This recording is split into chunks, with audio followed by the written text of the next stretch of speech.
नमस्कार मित्रों, आज का टॉपिक पढ़ेंगे अपन राजस्थान के बौद्धिक प्रदेश।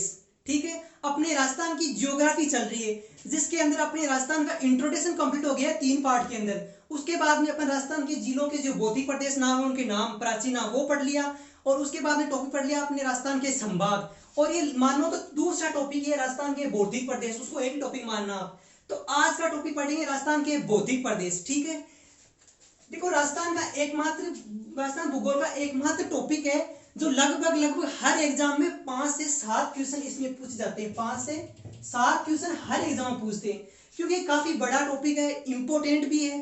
तो इसके बारे में आज पढ़ेंगे और पूरी डिटेल से पढ़ेंगे। इसको 4 भागों में बांटा गया है, तो हर भाग को अलग अलग क्लास में अलग अलग तरीके से समझेंगे और पूरा जीरो लेवल से लेकर के और पूरा डीपली जितना हो सके उतना डीप पढ़ेंगे। तो चलो स्टार्ट करते हैं इस टॉपिक को।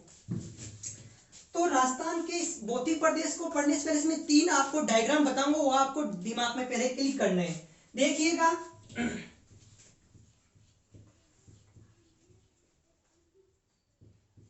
पेंजिया, ठीक है,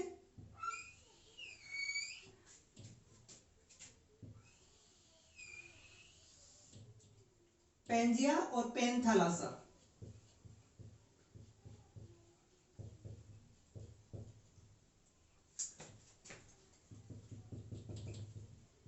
जो ये पेंजिया है ये तो है स्थलीय भाग और ये पेंथालासा है, ये आप जलीय भाग बोल सकते हो। और आप इसको बोल सकते हो कि ये पृथ्वी की प्रारंभिक स्थिति।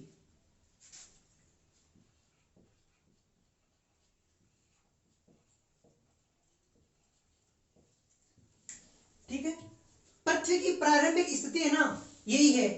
ठीक है, पृथ्वी की प्रारंभिक स्थिति देखे तो ये पेंजिया और ये पेंथालासा। एक डायग्राम तो आपके ध्यान में ये रखना है सबसे पहले। चलो दूसरे डायग्राम की बात करता हूं मैं। तो देखिएगा, ये अपनी पृथ्वी, ठीक है, इसमें एक तो है अंगारा लैंड, अंगारा लैंड, ठीक है, और एक है गोंडवाना लैंड।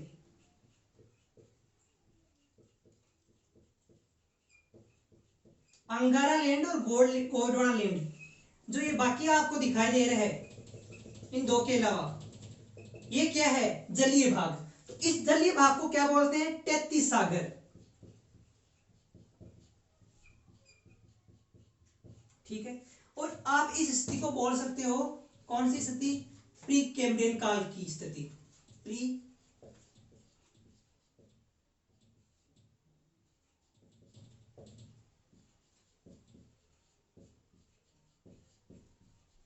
प्री कैम्ब्रियन काल की स्थिति बोल सकते हो आप इसको। देखिएगा, ये दूसरा डायग्राम है, ये एक अंगारा लैंड है, ये गोंडवाना लैंड है। जो बाकी जलीय हिस्सा है ये 33 सागर का अवशेष है, 33 सागर है। तो ये 2 स्थलीय भाग है, ये पूरा जलीय भाग है। तो देखिएगा, अपन तीनों की बात करें ना, तो जो अंगारा लैंड है ना, इसका राजस्थान के अंदर कोई अवशेष नहीं है। अंगारा लैंड का देखिए तो भारत के अंदर भी नहीं है। तो अंगारा लैंड के अंदर राजस्थान के में कोई इसका अवशेष है नहीं। बात करते हैं गोंडवाना लैंड की। तो गोंडवाना लैंड की बात करें ना, तो इसमें क्या होता है? ज्वालामुखी विस्फोट होता है, ज्वालामुखी विस्फोट। ठीक है, देखो ज्वालामुखी विस्फोट होता है और इस ज्वालामुखी विस्फोट से निकलता है लावा। ठीक है, लावा निकला और ये लावा ठंडा होकर जम गया।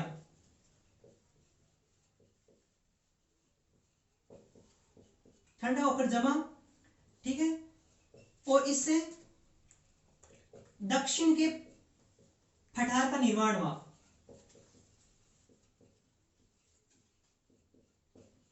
का निर्माण, ठीक है, ये सेकंड कंडीशन। ये भी आपको डायग्राम ध्यान रखना है। तीसरे डायग्राम की मैं बात करूं तो वह है विवर्तनिकी सिद्धांत। विवर्तनिकी सिद्धांत, ठीक है, इसके बारे में अपन चर्चा करें तो ये अपनी पृथ्वी, ठीक है,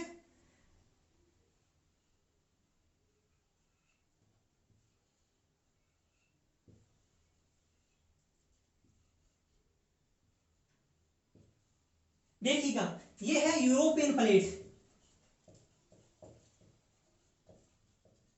यूरोपियन प्लेट, ठीक है। देखिएगा ये अपना एशिया महाद्वीप है और यहाँ इससे जुड़ा हुआ ये कौन सा है, यूरोप महाद्वीप, तो अपन इसको बोलेंगे यूरोपियन प्लेट। और ये है इंडियन प्लेट, इंडियन प्लेट, ठीक है, ये भी आपको ध्यान रखना है। फिर से एक बार मैं बात करना चाहूंगा, ये है पृथ्वी की प्रारंभिक स्थिति, तो ये है पेंजिया जो स्थल भाग है, ये है पैंथालासा जो जलीय भाग है, ये है पृथ्वी की प्रारंभिक स्थिति। बात करते हैं सेकंड डायग्राम की, ये अपनी पृथ्वी, इसके अंदर दो टुकड़े हैं मतलब स्थलीय भाग के, एक तो अंगारा लैंड और एक है गोंडवाना लैंड, और बाकी जो शेष है ये जलीय भाग है, इसको बोलते हैं तैतीस सागर, ये तैतीस सागर था। और ये अंगारा लैंड है ना, इसका राजस्थान के अंदर कोई अवशेष है नहीं। बात करते हैं गोंडवाना लैंड की, ये गोंडवाना लैंड का अवशेष अपने राजस्थान के अंदर पाया जाता है। तो वो देखो होता क्या है, इससे ज्वालामुखी विस्फोट होती है, ज्वालामुखी विस्फोट, उससे क्या निकलता है, लावा निकलता है, और वो लावा ठंडा होकर क्या होता है, जम जाता है। उसके जमने से अपना जो दक्षिण का पठार है, भारत के अंदर जो प्रादीपीय पठार है वो इसका निर्माण होता है। राजस्थान में इसका हिस्सा कौन सा है, हाड़ौती का पठार, तो उसका निर्माण होता है। ये है प्रारंभिक स्थिति। अब अपन चर्चा करेंगे भौतिक प्रदेश की। इसमें एक बात और बता करते हैं अपन, देखो ये तो यहाँ ज्वालामुखी विस्फोट हुआ था, ठीक है। ज्वालामुखी विस्फोट होने के बाद क्या होता है, इसमें एक हलचल और होती है, उसके भी आप साथ में ध्यान रखना, वो है भूगर्भीय हलचल, भूगर्भीय हलचल। ज्वालामुखी विस्फोट के बाद, ज्वालामुखी विस्फोट होने के बाद लावा निकलता है, वो ठंडा होकर ये जम जाता है, इसका निर्माण होता है दक्षिणी पठार का। इसके बाद इसमें भूगर्भीय हलचल होती है, ठीक है ना। इस भूगर्भीय हलचल से अपनी अरावली पर्वतमाला का निर्माण होता है,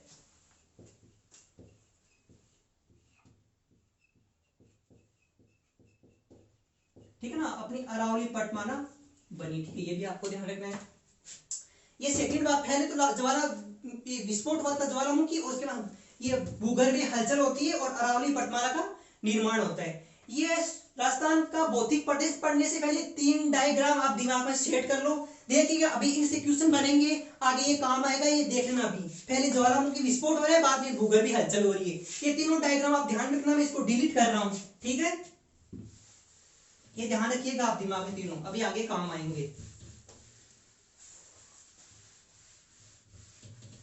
अब देखेंगे अपन भौतिक प्रदेश के बारे में चर्चा, मतलब डिटेल से देखेंगे सारा। देखिएगा सबसे पहले बताना चाहूंगा, जो ये भौतिक प्रदेश है ना, इसको 4 भागों में बांटा गया है,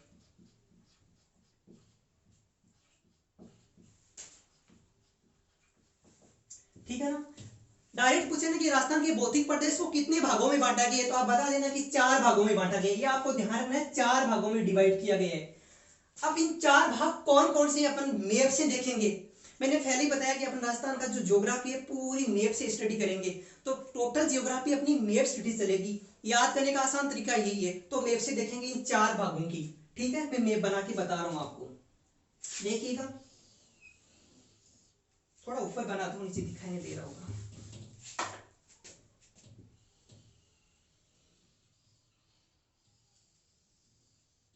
ये अपना लगभग है राजस्थान, ठीक है। एक बात और, तो ये कमेंट आया था कि सर राजस्थान का मैप ऐसा थोड़ी ना है, वो बता दूं, आप कंफ्यूज दूर जाए। देखो मैं बताऊंगा, राजस्थान का मैप तो ऐसा है, ठीक है,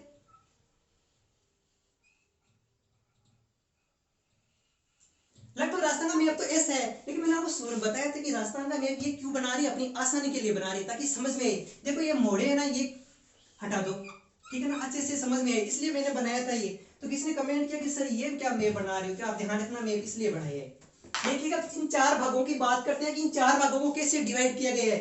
तो देखिए ना, यहां से अपनी अरावली पर्वतमाला निकलती है, ठीक है, ये अरावली पर्वतमाला, ये राजस्थान के मध्य से अरावली पर्वतमाला गुजरती है, और ये है ना इधर हड़ौती वाला पठार, ये इसको ऐसे डिवाइड कर दो। तो देखो 4 भाग हो गए ना, 1, ये 2, ये 3 और ये 4, ठीक है, ये 4 भौतिक प्रदेश है। इन चारों पे मैं नाम बताता हूं क्या क्या नाम है, देखिएगा थार का मरुस्थल,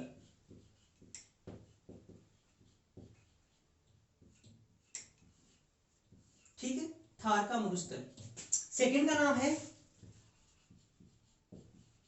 अरावली पर्वतमाला, अरावली पर्वतमाला, ठीक है। और इसका तीसरा है भौतिक प्रदेश पूर्वी मैदानी प्रदेश, मैदानी प्रदेश। चौथा है अपना हाड़ौती प्रदेश, हाड़ौती प्रदेश। ये चार है भौतिक प्रदेश। अब आपको दिखने में दिख रहा है सबसे बड़ा कौन सा है, छोटा कौन सा है। देखो थार का मरुस्थल सबसे बड़ा भौतिक प्रदेश है, थार का मरुस्थल। इसमें अधिक जिले आते हैं, सबसे बड़े बड़े जिले इसके अंदर ही आते हैं। और सबसे छोटे की बात करें तो ये अपना कौन सा है, हाड़ौती का प्रदेश, ठीक है। ये चार है। इन चारों को मतलब ये जो मैप है ना, देखो ये इतना का इतना कौन सा है, थार का मरुस्थल है। दिमाग में सेट करो कि हाँ ये थार का मरुस्थल है। ये है जो एक कोटा बूंदी बारा झालावाड़ वाले मैंने हाड़ौती प्रदेश बताया था, तो इसको आप बोल सकते। चौथा है कौन सा है, हाड़ौती का प्रदेश है। ये पूर्व साइड में जो मैदानी प्रदेश है इसको पूर्वी मैदानी प्रदेश कहा जाता है, तो ये हो गया पूर्वी मैदानी प्रदेश। और ये बीचों बीच जो पर्वतमाला गुजरी है ये कौन सी, अरावली पर्वतमाला। तो ये है चार भौतिक प्रदेश। अब देखिएगा, अब इन चार भौतिक प्रदेश है ना, इनमें से सबसे पहले एक एक की बात करेंगे, एक एक की बात करेंगे। पहले सबसे पहले पढ़ेंगे, मान लो जैसे थार का मरुस्थल ले लिया अपन ने, तो इनके बारे में पूरी डिटेल से पढ़ेंगे। इनमें कौन कौन से जिले आते हैं, इनकी शब्दावलियां हैं, इनका विस्तार है, जनसंख्या, क्षेत्र पर पूरी डिटेल से पढ़ेंगे, एक भी क्वेश्चन नहीं छोड़ेंगे। फिर मान लो लिया अरावली, तो इसको अलग से पढ़ेंगे, फिर पूर्वी मैदानी को अलग से पढ़ेंगे, मतलब चारों को अलग अलग से पढ़ेंगे। तो सबसे पहले मैं बात करूंगा जैसे कि अरावली पर्वतमाला की, ये इंपॉर्टेंट है, ठीक है ना। चलो सबसे पहले इसको लेते, इसको पढ़ेंगे, इसको डिटेल से पढ़ेंगे अरावली पर्वतमाला को, ठीक है। तो मैं यहाँ लेना चाहूंगा अरावली पर्वतमाला। एक नंबर में कौन सा लिया आपने, अरावली पर्वतमाला। इसके बारे में डिटेल से पढ़ते हैं।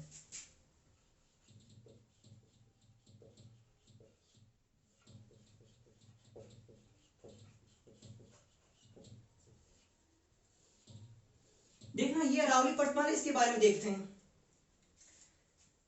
देखो इसका विस्तार, राजस्थान विस्तार वाला देखिए। सबसे पहले मैं बताऊं कि राजस्थान का तीसरा मतलब इसके बारे में, इसका निर्माण हमें बताया था ना वो सेकंड डायग्राम, मैंने कहा ना सेकंड डायग्राम ध्यान में रखना, उसके बारे में ही अपन यहाँ चर्चा करेंगे।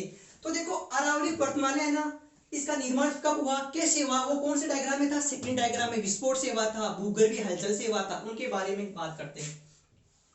तो इसका निर्माण कब हुआ था, प्री कैम्ब्रियन काल में, ठीक है। सेकंड डायग्राम कौन सा था, प्री कैम्ब्रियन काल, उसमें इसका निर्माण हुआ था। तो बोल सकते हो आप प्री कैम्ब्रियन काल, ठीक है, प्री कैम्ब्रियन काल। ये पॉइंट आपको ध्यान रखना है। आगे पूछे कि निर्माण हुआ कैसे था, तो भू निर्माण कैसे हुआ, मतलब निर्माण कैसे हुआ, भूगर्भीय हलचल से, भूगर्भीय हलचल से, भूगर्भीय हलचल से का निर्माण हुआ था। आगे इसकी बात करें अरावली पर्वतमाला की, तो ये विश्व की सबसे प्राचीनतम पर्वतमाला है, ठीक है। ये भी आपको पॉइंट ध्यान रखना है। विश्व की सबसे प्राचीनतम पर्वतमाला, ठीक है, विश्व की सबसे प्राचीनतम पर्वतमाला। आगे इस पॉइंट की बात करें तो अरावली पर्वतमाला। अगले पॉइंट की बात करें तो ये है ना, दक्षिण के फटार के बाद निर्माण हुआ था इसका, दक्षिण के फटार के बाद बनी, ठीक है। दक्षिण का जो फटार है उसके बाद निर्माण हुआ था। पहले ज्वालामुखी विस्फोट हुआ, उसके बाद हलचल हुई ना, तो इसके बाद ही हुआ था। अगले पॉइंट की बात करें अपन तो देखिए ये है मतलब शुरुआत की बात करें तो ये है पहले शुरुआत में, ठीक है। एक मोरदार पर्वतमाला थी, मोरदार पर्वत, ठीक है, मोरदार पर्वत था, ठीक है ना, सबसे बड़ा मोरदार पर्वत था, ठीक है। वर्तमान में अरावली पर्वतमाला का कुछ अवशेष ही रहा है, ठीक है ना, कटी फटी है, कुछ अवशेष ही रहा है। तो वर्तमान में कुछ अवशेष ही रहा है, अवशिष्ट या अवशेष बोल सकते हो, अवशिष्ट पर्वतमाला है वर्तमान में, ठीक है ना, अवशिष्ट पर्वतमाला वर्तमान में। ठीक है, ये इनके पॉइंट हो गए। अब आगे अपन बात करते हैं इसके बारे में, डायग्राम में इसके बारे में देखते हैं। ठीक है, चलो इस डायग्राम में देखते हैं इसके बारे में। इसको डिलीट कर रहा हूं मैं।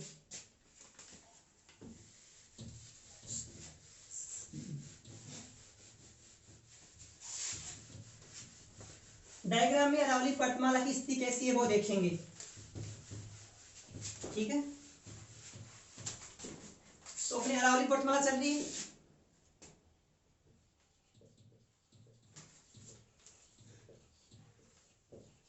पर्वतमाला सबसे पहले भौतिक प्रदेश कौन सा लिया था अपने, अरावली पर्वतमाला। तो इसके बारे में डिटेल से पढ़ेंगे। ठीक है, इनके बारे में तो मुख्य मुख्य बातें थी वो तो हो गई। अब इस अरावली पर्वतमाला की डायग्राम में देखते हैं कि इसकी विस्तार कैसा है, तो उसके बारे में बात करेंगे। देखिएगा, ये अपना मैप। ठीक है, ये अपना राजस्थान का मैप है। ठीक है, और ये अरावली पर्वतमाला बीचों बीच से गुजर रही है इधर। ठीक है, ये अरावली पर्वतमाला अपनी गुजर रही है, देखा था। देखिएगा, जब इंट्रोडक्शन पढ़ा था राजस्थान का, उस टाइम देखा था इधर कौन सा राज्य है, इधर कौन सा राज्य है। तो इधर कौन सा राज्य पढ़ा था अपन ने, गुजरात। ठीक है, गुजरात। और इधर कौन सा राज्य था, हरियाणा। हरियाणा। ठीक है, तो देखो गुजरात के पालनपुर,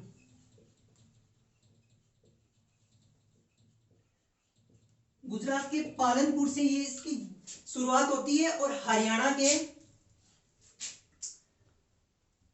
के वो जो है ना रायसीना की पहाड़ियां, वहां तक है इसका, रायसीना की पहाड़ियां, रायसीना की पहाड़ियां, दिल्ली। तो पूरे भारत के अंदर देखें ना, तो ये अरावली पर्वतमाला स्टार्ट होती है गुजरात के पालनपुर से स्टार्ट होती है, और गुजरात, राजस्थान, इधर पंजाब, हरियाणा में चलते हुए हरियाणा के रायसीना की पहाड़ियां, ये रायसीना की पहाड़ियां दिल्ली में पड़ती है। और एंड में जो ये रायसीना की पहाड़ियां, यहाँ अपना राष्ट्रपति भवन भी बना हुआ है, राष्ट्रपति यहाँ जो बैठते हैं वो। तो देखो, ये तो है भारत के अंदर इसका विस्तार, यहाँ से यहाँ तक स्टार्ट होता है। अब अपन तो बात करनी है राजस्थान की, बात करनी है अपन को। तो देखते हैं राजस्थान की स्थिति में कहाँ है। तो राजस्थान में देखो, यहाँ से राजस्थान में, यहाँ से स्टार्ट होती है, यहाँ तक ये राजस्थान में। तो इनकी बात करते हैं, तो अपना यहाँ से जिला पड़ता है कौन सा, यहाँ सिरोही। ठीक है, सिरोही, ये सिरोही है। सिरोही के कौन से जिले से, सिरोही का कौन सा गांव है यहाँ पे, खेड़ब्रह्म। खेड़ब्रह्म नाम का एक जगह है। तो सिरोही के खेड़ब्रह्म से स्टार्ट होती है राजस्थान के अंदर। राजस्थान में सिरोही के खेड़ब्रह्म से स्टार्ट होकर के और मध्य से गुजरते हुए यहाँ पे अपना जिला कौन सा है, झुंझुनू। ठीक है, झुंझुनू है। झुंझुनू के अंदर, खेतड़ी के अंदर ये अंत होता है इसका, खेतड़ी। खेतड़ी झुंझुनू के अंदर पड़ता है। तो खेतड़ी झुंझुनू से खेड़ब्रह्म सिरोही तक इसका विस्तार है। ये राजस्थान के अंदर विस्तार है, ये पूर्वी भाग के अंदर देखिए तो विस्तार है। अब देखिएगा, जो ये अरावली पर्वतमाला है, इनको भी 3 भागों के अंदर बांटा गया है। कितने भागों में बांटा गया है, 3 भागों में। ये 3 भाग हो गए, 1 2 3। ये 3 भागों में भी अरावली पर्वतमाला को बांट करके अपन पढ़ेंगे। तो देखो 3 भाग कौन कौन से हैं। तो ये कौन सा हो गया, उत्तरी अरावली, उत्तरी अरावली। ठीक है, ये कौन सा हो गया 1 नंबर वाला। ये कौन सा है, मध्य अरावली।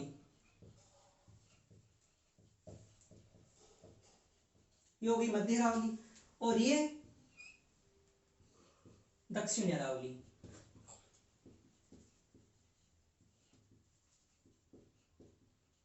ये आपको साथ में ध्यान रखना है कि अरावली पर्वतमाला को 3 भागों में बांटा गया है। अब देखो, इनके बारे में बात करते हैं कि अरावली पर्वतमाला की कुल लंबाई कितनी है, राजस्थान में कितनी है, वो बात करते हैं। तो अरावली पर्वतमाला की बात करें ना, कुल लंबाई की, तो कुल लंबाई है इसकी